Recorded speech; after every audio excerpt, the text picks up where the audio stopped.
عاوز تدخل رمضان وتتعزم وتاكل سكريات وتطلع خاسس برضو؟ ده اللي احنا هنقوله في الفيديو بتاع النهارده. كل سنه وانتم طيبين والله يا جماعه، وان شاء الله السنه الجايه تبقوا محققين كل احلامكم وابقى انا صاحبكم برضو في الرحله كده. خلاص انت مقرر، احنا قلنا الاصل في الحكايه تنظيم والخطه.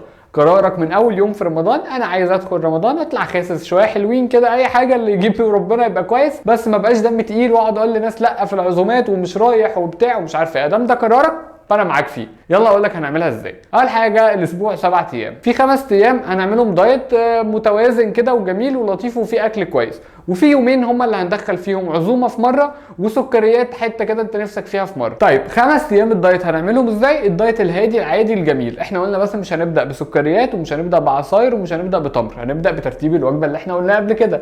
هتبدا بسلطه والبروتين وشوربه ومعاك اي خضار مطبوخ كده بطريقه صحيه، ومعاك 4 معالق رز ولا مكرونه ولا نص رغيف، ويبقى وجبه لطيفه خالص. السناكس اللي بين الفطار والسحور هنخليها حاجات لطيفه خالص. هنقول الاول ايه الفاكهه ممكن تاخدها، اي نوع فاكهه عادي خالص، وممكن تاخد 3 تمرات مكان الفاكهه معاهم مكسرات او شويه فشار او ترمس او حمص شام، وممكن ناخد عصاير ليمون او كركديه او تمر هندي طبيعي. فدي السناكس اللي انت ممكن تاخدها. وممكن تاخد جيلي هيكون لطيف خالص والسكر بتاعه قليل جدا وهيبقى مرتب عليك كده بعد الفطار. والسحور هتاخد نص رغيف او 2 توست بني مع اي بروتين، جبنه فول بيض وهكذا، لازم يبقى معاك بروتين في الوجبه. وممكن تاخد زبادي في السحور وهتبقى وجبه لطيفه جدا جدا جدا. طب تعالوا بقى نتكلم في حته ايه، طب انا هتعزم ورايح عزوم. اول حاجه يا صديقي في العزومه ترتيب الوجبه مهم جدا. انت معزوم وفي مكرونه بشاميل ولا وات ايفر، كان في بقى رقاق والحاجات بتاعت رمضان الجميله دي، كل سنه وانتم طيبين. هتعمل ايه في العزومه؟ ترتيب الوجبه هتحافظ عليه. يعني وانت قاعد مع الناس هتبدا بالسلطه كده، حتى يقولوا عليك ديسنت كده شياكه، تاكل سلطه كده في الاول. ما تبداش على طول بالاكل كده، ولا تبدا بعصاير ولا ترفع مستوى السكر. دي الكلمه الاساسيه لكل شهر رمضان.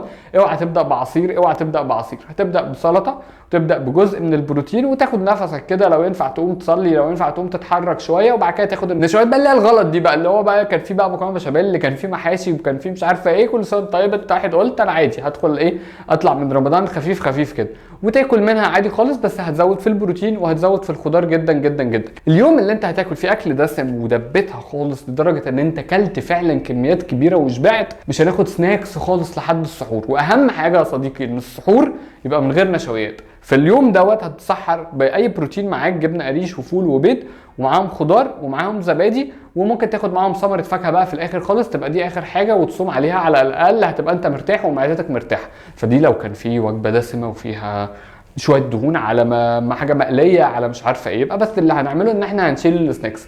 طيب لو انت كلت سكريات، انت فطرت عادي خالص، الاكله كانت صحيه، ورحت واخد سكريات في النص بقى. السكريات دي قد ايه اللي ينفع تعملها جوه الدايت وتبقى خاسس؟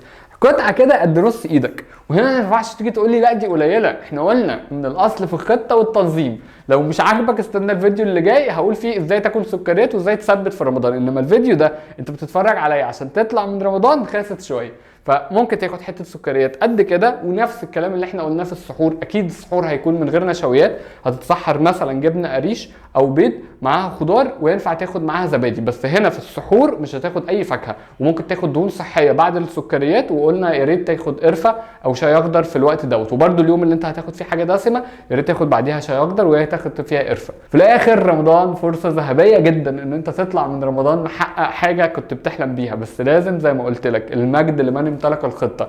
واحنا هنا بنحط لك الخطه بدون مقابل ومعاك للاخر، عشان انا مش بس دكتور دايت، انا صاحبك في الرحله. سلام.